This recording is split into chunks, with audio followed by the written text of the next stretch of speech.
Bonjour et merci de recevoir le pain de vie chez vous. Il faut que notre justice surpasse celle des scribes et des pharisiens d'après le conseil de Jésus. Nous ne pouvons pas nous contenter de belles paroles. Dire que nous avons la foi sans rien changer dans notre vie au quotidien. Avoir la foi en Jésus-Christ implique une conversion, une transformation du cœur, de l'âme et de l'esprit. Oui, si nous nous disons chrétiens, il faut que notre vie soit en adéquation avec l'évangile du Christ. Ne payons pas le Seigneur par de vaines promesses ou de belles paroles simplement. Mais au fond, lui, le sacrifice qu'il désire, c'est celui du cœur ouvert à la réconciliation. Dieu parle donc à notre cœur. La parole de Jésus porte sur la conversion de nos cœurs. Va d'abord te réconcilier avec ton frère, nous dit Jésus aujourd'hui.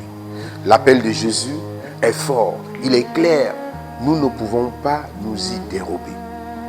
Réconciliez-vous. Réconcilions-nous maintenant comme nous chantons souvent. Un cœur qui ne sait plus aimer sème la médisance, la haine, la jalousie, la colère, l'insulte, la division et la mort parfois.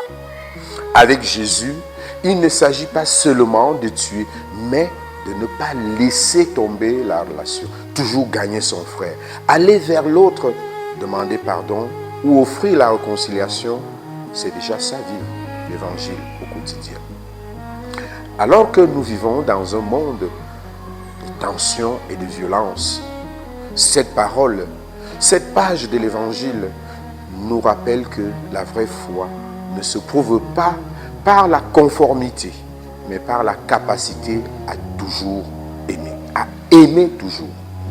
Devenons en ce temps de carême des hommes et des femmes de pardon pour établir les liens d'amour et de fraternité, pour renouveler nos tissus relationnels. Mon frère et ma sœur, il y a quelqu'un qui attend ton pardon quelque part. C'est aujourd'hui le jour favorable de votre réconciliation. C'est aujourd'hui le jour du salut. C'est aujourd'hui le jour de ressusciter dans ton cœur ce cœur qui s'est éloigné ou que tu as tué dans ta vie. C'est aujourd'hui le jour favorable de s'ouvrir à cette parole de vie qui nous apporte le salut. Laissez-vous réconcilier. Pardonner, c'est donner donc en amour ce que l'autre nous a donné en haine. Pardonner, c'est donner par-dessus, donner son amour par-dessus l'offense. Oui, quand je pardonne, je décide de ne plus porter en moi le poids de l'offense, mais de me libérer. Ce pardon fait du bien à celui qui pardonne et à celui qui reçoit le pardon.